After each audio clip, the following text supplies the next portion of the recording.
Número uno son los contaminantes sólidos y gaseosos que podemos encontrar en el aire o en la atmósfera. Bueno, vamos a empezar con los gaseosos. El primer contaminante gaseoso es el monóxido de carbono, que su fórmula química es CO. Después tenemos el dióxido de azufre, que su fórmula química es SO2. El óxido de nitrógeno, que su fórmula química es NO.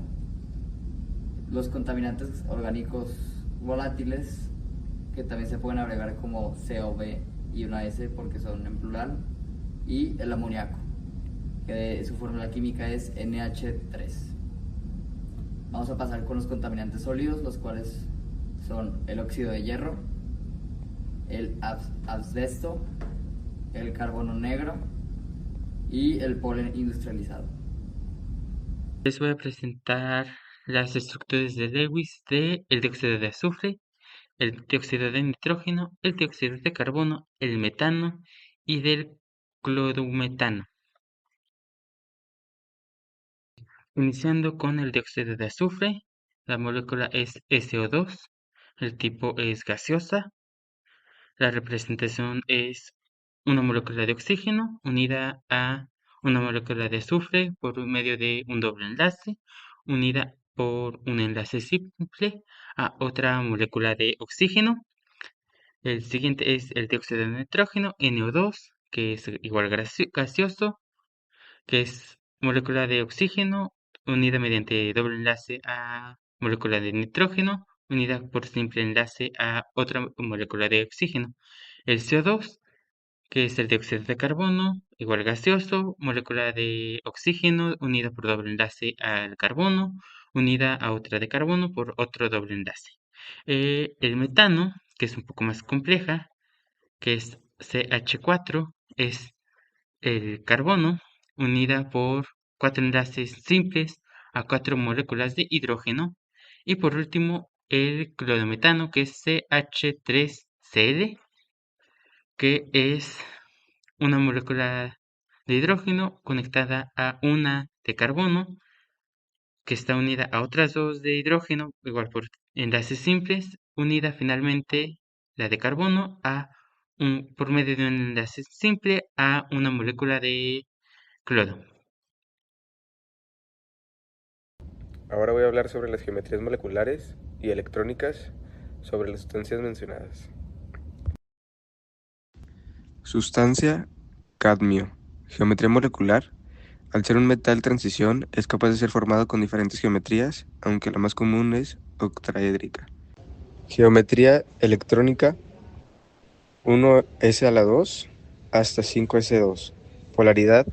Al ser un elemento químico metálico, el cadmio no cuenta con polaridad por sí mismo.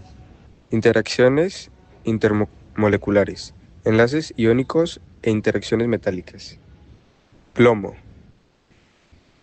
Geometría molecular cúbica centrada en caras. Geometría electrónica 1s a la 2 a 6p2. Polaridad. Al ser un elemento que es metal pesado, no tiene polaridad. Interacciones intermoleculares, enlaces iónicos e interacciones metálicas. Arsénico. Geometría molecular romboédrica o trigonal. Geometría electrónica 1s2 a 4p3. Polaridad. Al ser un elemento que es metal pesado, no tiene polaridad. Interacción intermoleculares, enlaces iónicos e interacciones metálicas. Níquel. Geometría molecular cúbica centrada en las caras. Geometría electrónica 1s2 a 3d8. Polaridad. Al ser un elemento que es metal pesado, no tiene polaridad. Interacciones intermoleculares, enlaces iónicos e interacciones metálicas.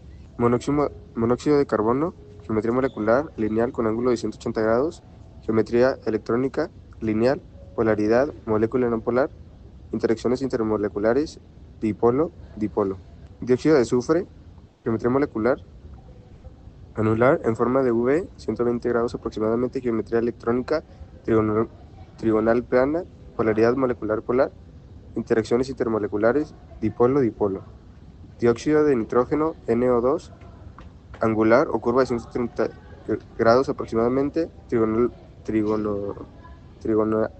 plana, Molécula polar, interacción con agua para formar ácido nítrico y nitroso, que es lo que se forma en la atmósfera cuando cae lluvia ácida. Ozono, doblada o en forma de V, lineal, es polar, fuerza de dipolo y fuerzas de dispersión del onda. Agua, H2O, angular o en forma de V, con 100 grados aproximadamente, angular, molecular polar, polar por puente de hidrógeno. Los óxidos de nitrógeno y los óxidos de azufre al contacto con el agua de la lluvia forman sustancias como el óxido nítrico y el ácido sulfúrico en estado líquido.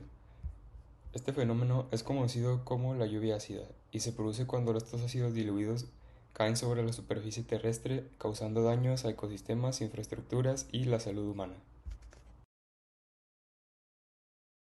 Geometrías moleculares. El CO tiene molecular lineal, SO2 angular, NO lineal, NO2 angular, NO3 trigonal plana. Los COVs depende del compuesto. Fe2 o 3 es un sólido iónico, SO4 tetraédrica, H2O angular, CO2 lineal, CH4 tetraédrica, CH3Cl tetraédrica. La geometría electrónica del CO es lineal con un ángulo de 180, SO2 trigonal plana, NO lineal, NO2 trigonal plana, NO3 trigonal. Los COVs nuevamente dependen del compuesto. Fe2 o 3 no aplica. SO4 tetraédrica, H2O tetraédrica, CO2 lineal, CH4 tetraédrica y CH3Cl tetraédrica. Para el punto número 6 se nos encargó investigar acerca del punto de ebullición y la viscosidad de tanto el ácido nítrico como el ácido sulfúrico. Vamos a empezar con el ácido nítrico, el cual tiene un punto de ebullición de 83 grados Celsius y una viscosidad de 2.5 milipascales segundos. El ácido sulfúrico, por otro lado, tiene un punto de ebullición de 337 grados Celsius y una viscosidad de 2.5 milipascales segundos. ¿Por qué? Bueno, el ácido nítrico tiene niveles más bajos de los dos, ya que tiene menos masa molar y menos enlaces de hidrógeno, mientras que el ácido sulfúrico tiene mayor nivel en las dos áreas, dado que tiene más enlaces de hidrógeno y mayor masa molar. Y de la allontropía de partículas sólidas. De las que vamos a hablar son óxidos de hierro, de algunos materiales particulados, del ion sulfato, del ion nitrato y del carbono. Un material que propondría para la eliminación de contaminantes del aire sería el carbón activado. Su estructura y superficie. El carbón activado es un material altamente poroso con una enorme área superficial interna. Esta estructura de micro y mesoporos actúa como un esponja molecular. Las fuerzas de Van der Waals. La eliminación de contaminantes como los compuestos orgánicos volátiles se debe principalmente a un proceso llamado absorción física. Las moléculas de los contaminantes son atraídas y se adhieren a la superficie del carbón activado mediante débiles fuerzas de Van der Waals. Estas fuerzas son suficientemente fuertes para retener una amplia gama de moléculas no polares y de baja polaridad que suelen ser los principales contaminantes del aire. Polaridad y solubilidad. La superficie del carbón activado es predominantemente no polar. Esto lo hace ideal para absorber moléculas no polares o de baja polaridad, ya que lo similar disuelve a lo similar. Nuestra propuesta es un sistema de codificación de alga más personalizado. Las ventajas: integración estética y funcional en escritorios, aulas o zonas de estudio. Promueve conciencia ecológica y puede incluir sensores para registrar calidad del aire y un alineamiento con prácticas de revisión semanal y transformación consciente. Desventajas: que es un diseño personalizado y requiere conocimientos más técnicos. También una menor escala de captura comparada con sistemas más industriales, y se requería ya sea una energía constante para la iluminación y la circulación. Y que sería también desde prácticamente cero el crear un producto comercial accesible para todos. Polaridad de las sustancias contaminantes. El CO, SO2, NO, NO2, H2O y CH3Cl son polares. El NO3, SO4, CO2 y CH4 son no polares. El Fe2 o 3 no aplica por ser un sólido iónico y los COVs muchos son polares, pero depende de su mayoría del compuesto. Interacción moleculares entre contaminantes. Se crea el dipolo-dipolo, por ejemplo en el SO2 y NO2. Se hacen fuerzas de dispersión entre los COVs y enlaces de hidrógeno entre moléculas como NO y H2O. En agua se crea enlace de hidrógeno H2O con NO y SO2, un ion dipolo H2O con NO3 y SO4, y una solvatación, que es la formación de soluciones ácidas cuando se disuelven en agua.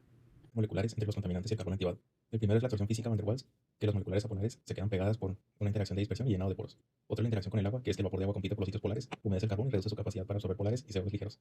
El carbón activado es insoluble en agua. Los contaminantes son rara vez solubles en agua. ¿Y existe alguna interacción que ayude a atrapar esas sustancias? Sí, existen varios mecanismos que trabajan juntos, ya como los ya mencionados, Van der Waals y la competencia del agua. En el punto número 11 les voy a explicar cuáles son las tecnologías que ya existen, las cuales nos ayudan para atrapar las partículas contaminantes tanto gaseosas como sólidas que hay en la atmósfera. Bueno, la que investigamos y que nos resultó más interesante fue la de la extracción de partículas contaminantes a través de algas. Gracias a la información de mi compañero Sebastián, nos contó que existe en la Universidad de Puebla una pecera con algas que lo que hace es que atrapa el dióxido de carbono que está en el aire, aparte de que también elimina compuestos como el óxido de nitrógeno y también dependiendo del diseño del sistema que se tenga puede atrapar otros compuestos. Entonces sí, la extracción de contaminantes con algas es una de las tecnologías que existen y que se puede implementar. Para la eliminación y o disminución de los contaminantes del aire, decidimos elegir el carbón activado, ya que además de retener contaminantes, el carbón activado ayuda a reducir olores, filtrar partículas finas y puede atrapar algunos vapores químicos tóxicos.